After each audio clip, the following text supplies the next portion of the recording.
Sir నమస్తే sir. నేను సౌదీలో ఉన్నాను. మాది ఇండియా, మదనపల్లి తాలూకా మదనపల్లి. నేను సౌదీ అరేబియా వచ్చి ఒక 25 రోజులు అవుతా ఉంది. ఇక్కడ వచ్చి మా వదిన వచ్చి వీసా తీసింది. వీసా తీసి ఏజెంట్ పంపించింది. ఏజెంట్ది రాయచిట్టి మహబూబ్ బాషా తన పేరు. మా వదిన పేరు వచ్చి సాయిరా బాను. తను వీసా తీసి వాళ్ళు ఇద్దరు నన్ను ఇక్కడ అమ్మేసుకున్నారు సార్. ఇక్కడ టార్చర్ ఎక్కువగా ఉంది. నాకు తిండి ఉండదు. ఇక్కడ రేకుల రూమ్లో ఉన్నాను. చూడండి సార్ ఎలా ఉండాలి. నేను సరిగా తిండి కూడా ఉండదు. వేడికి దానికి నా చేతులు ఎలా అయిపోయినాయి చూడండి సార్. చూడండి, నేనైతే చనిపోవాలనుకుంటా. ఎర్రగా గుళ్ళలు వచ్చేసి వాళ్ళంతా ఉన్నాయి. చాలా చాలా టార్చర్ పెడతా ఉన్నారు, కొడతా ఉన్నారు. పని ఎంత చేసినా ఏం చేస్తా ఉండవు నువ్వు అని కొడతా ఉన్నారు. చాలా చాలా టార్చర్ పెట్టేస్తా ఉన్నారు సార్. మీకు పుణ్యం ఉంటుంది. నేను ఇండియాకి రావాలనుకుంటున్నాను. నాకు 2 పిల్లలు ఉన్నారు సార్. నా హస్బెండ్కి హెల్త్ బాగలేదు. అందుకని నేను సౌదీకి వచ్చినాను. మా వదిన నన్ను మోసం చేసింది.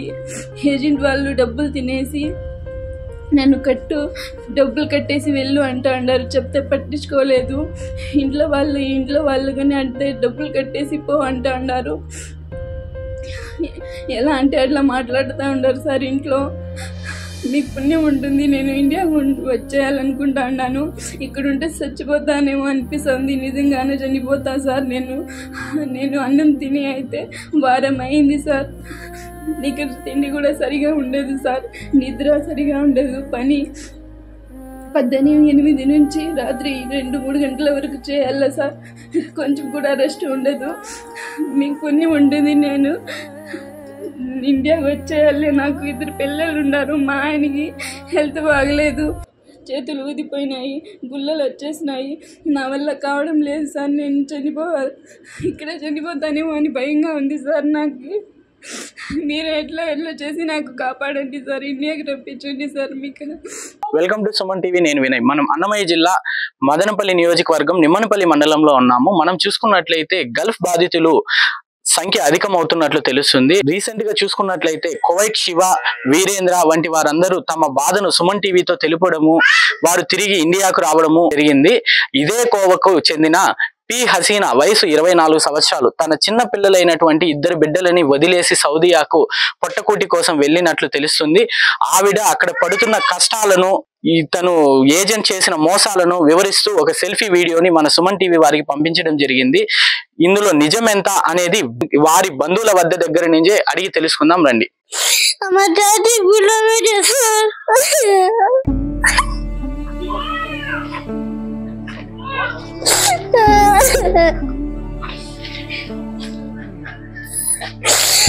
మీకు దండం పెడతా. నా బిడ్డ ఇబ్బందులు ఉండదు. నా బిడ్డ నాకు పంపించండి సార్. మీ కాళ్ళు ముక్కుతాను.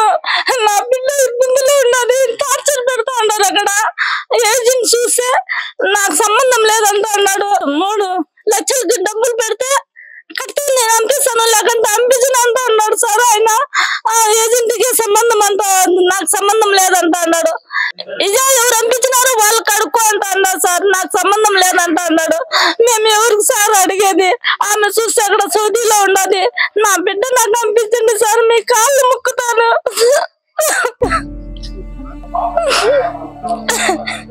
హసీనా కువైట్కి వెళ్ళారు కదా, ఆవిడ మీకేమవుతారన్నా? నా కూతురండి సార్. వెళ్ళారు. ఓకే అన్న. ఏదో కడుపులో ఇబ్బందులు బట్టి వెళ్ళారు. దాని గురించి మేము పోతే పోనీలే సంపాదించుకొని బాగుంది అనుకున్నాము. అటుకి పోయిన తర్వాత పాప సమస్యల్లో పడిపోయింది. చాలా బాధలు పడతా ఉంది. అన్నం తినలేదు. చాలా ఘోరంగా చేస్తా ఉన్నారంట వాళ్ళు. అన్నం పెట్టడం లేదంట. పొగులు పని చేపిస్తా ఉన్నారు. ఇల్లు చూస్తే రేకులు ఇల్లు ఇచ్చి రూమ్ ఇచ్చిండారు. ఆ రూమ్ ఏసీ లేదు, ఏమీ లేదు. ఉడుక్కు దానికి నిద్రగడ లేక పాపకు బిడ్డకు అంతా కాళ్ళు చేతులన్నీ బొబ్బలు వచ్చేసి చాలా దారుణంగా ఇది చేసి మాకు చూపించడం జరిగింది. మాకు ఎవరు స్పందించలా చెప్పి తిరిగినాము, మదనపల్లికి పోయినాము, రాయచోటికి పోయినాము, అందరి దగ్గరికి పోయినాము, ఎమ్మెల్యే దగ్గరికి కూడా పోయినాము. మాకు సహకరించలేదు. నేర్పించి బాగా బలవంతం చేసి రాయచూటి అయింది ఏజెంట్ది మబ్బాష్ అనేసి, వాడు ఇప్పుడు అడిగితే మాకు సంబంధం లేదంట అనేసి చెప్తా ఉన్నాడు సార్. విజా చేసిండేది నేను కాదు, ఆయమ్మ సౌదీలో ఉండే ఆయమ్మ తీసిండేది అని చెప్తా ఉన్నాడు. వాళ్ళు ఇద్దరు ఒకరి మీద ఒకరు వేసుకుంటా ఉన్నారు సార్. మా బిడ్డ నా ఇంటికి వచ్చేసా సార్, వాళ్ళు సతాయిస్తా ఉన్నారంట, అందుకు మా బిడ్డ నా ఇంటికి వచ్చేసా సార్. సార్ ఎంత కాలం అయిందమ్మా ఆమె సౌదీకి వెళ్ళి? 3 వారాలు అవుతుంది సార్. ఫోన్ చేస్తే రెస్పాండ్ అవడం లేదు. రెస్పాండ్ అయినా మాకు సంబంధం లేదు, మీ ఈజీ ఎవరు తీసినా వాళ్ళు అడుక్కోండి, లేకపోతే మీ నుండి ఏమైతే చేసుకోకండి, నేను రాజకీయ నాయకుడిని, నన్ను ఎవడు ఏం చేయలేడు అని చెప్పేస్తా ఉన్నాడు. ఓపెన్ గానే చెప్పేస్తా ఉన్నాడు. మొన్న రాయచూటికి వింటే రాయచూట్లో కూడా ఇది మీకు అందరిని లోపల వేపిస్తాను, పొద్దు ప్రెజర్ చేస్తా ఉంటే అనేసి కూడా అన్నాడు. సరే మీరు ఎందుకు వేపిస్తారు, దేనివల్ల వేపిస్తారని మేము అడిగినాము. మేము దొంగతనం చేస్తున్నాం, ఏదో మా బిడ్డ ఇట్లా అయిపోయిందని చెప్పేసి మేము వచ్చి మీకోసం అడిగేదానికి వస్తే నువ్వు మా మీద ఇట్లా చేస్తావని చెప్పి కూడా అడిగినాను. మీరు ఏమన్నా ఎక్కడన్నా పోయి ఏమన్నా చేసుకోండి, మీ వల్ల ఏమి కాదు, ఎవరి నుండి ఎస్ఐ నుండి కాదు, డిఎస్పీ నుండి కాదు, సిఎన్ నుండి ఎవరి నుండి ఏమి కాదు అని చెప్పేసినాడు. ఆవిడ పని చేసే స్టేజ్ లోనే ఉన్నారా? ఆమె పరిస్థితి ఎట్లుంది? మీకు రెగ్యులర్ గా టచ్ లోనే ఉన్నారా ఆవిడ? ఎప్పుడో ఇప్పుడు 9 గంటలకో 10 గంటలకో వెళ్ళిపోతే తెల్లారి 5 గంటలకు అట్లా వచ్చి ఒకరు ఫోన్ చేస్తుంది, టైం ఉంటే. లేకపోతే అది టైం ఎవరంట రూమ్కి వచ్చేదానికి టైం వచ్చేదానికి లేదంట. ఎప్పుడు వెనకంటేనే ఉంటారంట మనిషి, ఎక్కడికి వెళ్ళలేరంట. వెళ్ళిపో బయట వెళ్ళిపో అని తోసేస్తారంట సార్. ఆ పాప ఎక్కడ పోతుంది, అక్కడ పోయి రూమ్ లోకి వెళ్ళిపో, లేకుంటే వెళ్ళిపో బయట అని తరిమేస్తారంట. నాకు అన్నం లేడు, ఏమి నీళ్ళు లేవు, వేడి ఎక్కువ అయిపోయింది అంటా ఉంది. నేను వచ్చేసాను, నాకు పిల్లంపుకోమ్మా అనేది ఏడుస్తుంది సార్. మీ అల్లుడు ఏం పని చేస్తారు? మా అల్లుడు ఏదో వైరింగ్ పని చేస్తాడు, ఎలక్ట్రీషియన్ పని. కానీ కొంచెం ఒళ్ళు బాగలేక హార్ట్ ప్రాబ్లం వచ్చేసి ఒక తూరి పేషెంట్ అయినాడు. అప్పుడున్నాక వాళ్ళు హాస్పిటల్లో కూడా తిరుపతిలో మీరు ఏం పని చేయకూడదు అని చెప్పేందుకు మా పాప ఏదో ఉన్నీళ్ళ ఇంటికాడ అని చెప్పేసి ఏదో సంపాదించి పెడదాంలే అని చెప్పేసి బయట వెళ్ళింది. ఆ బయట వెళ్ళిన తర్వాత మా పాపకు ఇట్లా చాలా ఇబ్బంది సమస్య వచ్చేసింది. అందుకని ఎట్లన్నా కానీ ఇక్కడే ఏదో కూలి నాలు చేసుకుని తిని ప్రాణంతో ఉంటే చాలు అని చెప్పేసి మేము బాధపడుతూ ఉన్నాం సార్. వీళ్ళు ఏజెంట్ వీళ్ళు అంతా మాట్లాడుకొని నేర్పించే పాపకు ఏం పని లేదు, అక్కడ ఏసీలో ఉండి పని చేసుకుండేదే, పెద్ద కష్టమైన పని కాదు అని బాగా నేర్పించేసినారు ఆ పాపను. ఏదో ఈ మాట ఆ మాట చెప్పి పంపించేసినాడు. పంపించిన తర్వాత మేము పోయి ఇట్లా అయిపోయింది సార్ అని ఎన్నో తూర్లు ఫోన్ చేసినాను. నేను చేసినా కూడా రెస్పాన్స్ ఒక తూరు అయితే ఒక తూరు కాడు అయినప్పుడు ఏం చెప్తా అంటే మాకు సంబంధం లేదయ్యా, నాకు పొద్దు ఇంకొకరు ఫోన్ చేసి ఇసుకొచ్చేద్దు అంటాడు ఏజెంట్. మేము ఎవరిని అడగల్లా, పంపించిన అడగకపోతే ఎవరిని అడగల మేము. అక్కడ మాకు అక్కడ మాటలు రావు, అక్కడ మాకు తెల్లదు. మా పాప చూస్తే ఇప్పుడు ఏడ్చి నాకు చాలా బాధ పెట్టేస్తా ఉంది. మేము 10 రోజులు తిరిగి తిరిగి తిరిగి తిరిగి యాస్ట్ అయిపోయింది. తిరుగుతా ఉన్నాం సార్, మేము 8 దినాల నుండి తిరుగుతా ఉన్నాం. మదనపల్లి, రాయచోటి అది ఎక్కడంతా తిరుగుతా ఉన్నాం సార్. మేము వాళ్ళు ఏది గాని పోలీసు వాళ్ళు గాని ఎమ్మెల్యే గాని ఎవరు పట్టించుకోవడం లేదు సార్. తిరిగి తిరిగి వాళ్ళ ఇంటికాడ 3 దినాలు కూర్చొని ఉన్నాం మేము ఆడ ఎమ్మెల్యే ఇంటికాడ. సరేలే నేను వాళ్ళకి చెప్తా వీళ్ళకి చెప్తా అంటాడు, ఆడ చెప్పేశాడు వెళ్ళిపోతాడు.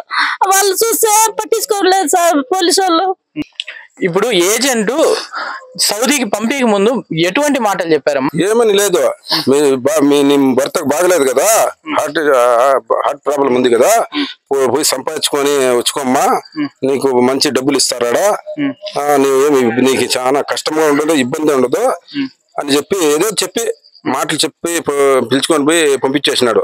మేము కూడా లేము, మేము ఎవరు కానీ మాట్లాడేలా. వాళ్ళు ఏం చేసుకున్నారు ఎట్లయింది మాకు కూడా తెలియదు. మళ్ళీ తర్వాత పోయే ముందు తెలిసింది నాకు కూడా. సరేలే అప్పుడు ఏమి మనం అడ్డమాట చెప్పకూడదని చెప్పేసి నేను చెప్పడం లేదు సార్, వాళ్ళు చెప్పలేదు. కానీ లేని సరే కొద్ది రోజులు జరిగిన తర్వాత తెలుస్తుంది అన్ని. కొద్ది రోజులు 10 రోజుల నుంచి స్టార్ట్ చేసేసినారు. ఇట్లా పాప అన్నం పెట్టకుండా ఏం చేయకుండా కనీసం నీళ్లు పోసుకునే దానికి నీళ్లు కూడా వాళ్ళు టైంకు పంపించడం లేదంట. చాలా ఘోరంగా 60 డిగ్రీలు ఎండ కాస్తా ఉందంట సార్. ఇక్కడ రేకుల రూమ్ ఇచ్చినారు, ఏసీ లేదు, కూలర్ లేదు, ఫ్యాన్ లేదు, ఏమీ లేదు ఆ రూమ్ లో. మా సెల్ లో ఉండే ఫోటోలు కూడా చూడండి కావాలంటే, ఏమి కానలేదు. ఆ పాప 60 డిగ్రీలు ఎండ కాస్తే ఎట్లా పండుకోవాలా, ఎట్లా పని చేయాలా, ఏదో ఒక రొట్టె ఇస్తారంట, ఆ రొట్టె తిని పొద్దుంగులు రేంపుగులు పని చేయాలంటే అవుతుందేం సార్? అట్లా నానా విధాలుగా వాళ్ళు భలే టార్చర్ పెడతా ఉన్నారు సార్ మా పాపను. నమస్తేనా, మీ పేరన్నా? నా పేరు పి హసన్ వల్లి. హసీనా మీకు ఏమవుతారు? మా వైఫ్. ఎందువల్ల ఆవిడ సౌదీకి వెళ్ళాల్సిన అవసరం ఏమొచ్చిందన్న మీకు? ఏమొచ్చిందంటే ఇంత ముందు నేను ఎలక్ట్రీషియన్ పని పోతా అంటే దానివల్ల నాకు కొంచెం హెల్త్ హార్ట్ స్ట్రోక్ వచ్చింది. హార్ట్ స్ట్రోక్ వచ్చింది. దానివల్ల నన్ను డాక్టర్లు చెప్పినారు, నేను అట్లా బరువు ఎత్తకూడదు, నువ్వు ఎక్కువ కష్టపడితే నీకు మళ్ళీ స్ట్రోక్ వచ్చే అవకాశం ఉందని డాక్టర్లు చెప్పినారు. అందుకోసం నాకేం జరగక ఈ ఇంట్లో ఉంటాను, నన్ను నాకేం జరగక మా భార్యకు పంపించాను. మా భార్య అక్కడ పంపించింటే వీళ్ళు ఇట్లా చేస్తానని మా భార్య నాకు కాల్ చేసి చెప్పింది. ఇప్పుడు ఏజెంట్ ఏ విధంగానూ మీకు సహకరించట్లేదా? ఏజెంట్ అడిగితే వాళ్ళ వదిన, మా భార్య వాళ్ళ వదిన ఉన్నది కదా, ఆ పాప అడగని చెప్తాను. వాళ్ళు అడిగితే ఆ అమ్మ నెంబర్ అంతా బ్లాక్ లో పెట్టేసింది. నెంబర్ బ్లాక్ చేసేసారు. మా భార్య నెంబర్ బ్లాక్ చేసింది, నాది, మా మామది, మా అత్తది, అందరి నెంబర్లు బ్లాక్ చేసింది. ఎవరు కాల్ చేసింది లిఫ్ట్ చేయట్లేదు. మొత్తానికి ఏమంటున్నారు వాళ్ళు? ఏమంటారు అంటే మా భార్యను పంపించంటే ఫస్ట్ మీరు డబ్బులు కట్టేయండి, 3,50,000 కట్టండి అంటారు. 3,50,000. అవును, ఇక్కడ నుంచి పిల్లలకు అంత ఖర్చు కాదు. ఎవరికి కట్టాలంట డబ్బు ఎవరు కట్టాలంటే వాళ్ళ ఇంట్లో వాళ్ళు కట్టాలంట. మా భార్య ఉన్నదా వాళ్ళ ఇంట్లో వాళ్ళు. మీకు ఎవరు చెప్పారు వాళ్ళ ఇంట్లో వాళ్ళకి కట్టాలంటే ఏజెంట్ చెప్పారు, మళ్ళా వాళ్ళ వదినగా చెప్పింది. ఏజెంట్ డైరెక్ట్ మీకే చెప్పారు? 3,50,000 పంపిస్తే కడితే పంపిస్తామని చెప్పారు. అందరికి నమస్కారం పెడతాను. మా భార్యకి పంపించండి సార్, చాలా ఇబ్బందుల్లో ఉండాలి సార్. 9 o'clock నుంచి నైట్ 3 o'clock పని చేస్తాను సార్. దయచేసి మీరంతా సహకరించి మా భార్య పంపించేది చూడండి సార్. మనం చూసుకున్నట్లయితే వాళ్ళ అబ్బాయి, చిన్న కొడుకు అయితే ఉన్నారో ఆ అబ్బాయి ఇతను కనీసము వాళ్ళ అమ్మ కోసము ఏ విధంగా ఏడుస్తున్నారో మనం చూడొచ్చు. నానా ఏడ్చొద్దు, ఏం కాదు, మమ్మీ వస్తుంది, ఏడ్చొద్దు. మా చాచీకు అమెరికాలో